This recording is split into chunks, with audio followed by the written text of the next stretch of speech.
कोहाट के लिए एक सेटअप ड्राइविंग स्कूल का मुश्किल तो है, लेकिन अल्हम्दुलिल्लाह मुझे कोई मुश्किल पेश नहीं आई इसमें।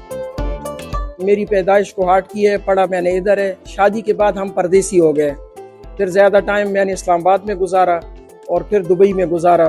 33-34 साल दुबई में गुजार दिए हैं। मैंने वहाँ पे काम किया 16 साल। तो वहाँ जब मैंने सीखा है तो वही हुनर मैंने फिर इधर मुंतकिल किया है। वहाँ पे हमारे स्कूल नहीं होते, स्कूल अरबियों के हैं, बस चलाने वाले या इंडियन हैं या पाकिस्तानी है या वो खुद बैठते हैं। तो मैंने इंस्ट्रक्टर वहाँ पे काम किया 16 साल। मेरे हस्बैंड बीमार हो गए थे, उसके पीछे आना पड़ गया, तो घर तो मैं बैठ नहीं सकती थी क्योंकि मैं काम वाली औरत हूँ।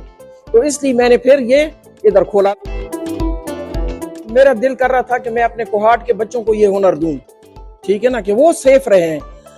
मुखालिफत थी कि आप इस्लामाबाद में खोलो, अपना घर इस्लामाबाद में है मेरा, लेकिन मैंने कहा नहीं कि अगर मैंने काम करना है तो कोहाट में ही करना है। तो अल्हम्दुलिल्लाह मुझे बहुत अच्छा रिस्पांस मिला है, लोगों ने अप्रिशिएट किया है और लोग इससे फायदा उठा रहे हैं, तो मुझे ये खुशी है अल्हम्दुलिल्लाह। स्कूल अभी खुलता है तो मेल फीमेल दोनों के लिए अल्हम्दुलिल्लाह। मुझे 6 साल हो गया, तो मैं कहती हूँ कि 200-250 ऐसे तो लड़कियां निकल गई हैं। मेरे पास जो है, मैंने जो टाइम रखा है, दुबई में मैं 6 दिन में सिखाती थी, इधर मैंने 8 दिन रखे हैं। क्यों?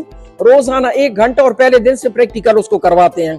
8 दिन में मुकम्मल पैकेज है। मेरी गाड़ी सिटी में चलती, सारी दुनिया देखती है, कोहाट वाले देखते हैं। बिल्कुल खवातीन को फुल सपोर्ट घर वाले कर रहे हैं। वो आगे अपना काम इससे कर सकती हैं जैसे मैं कर रही हूँ।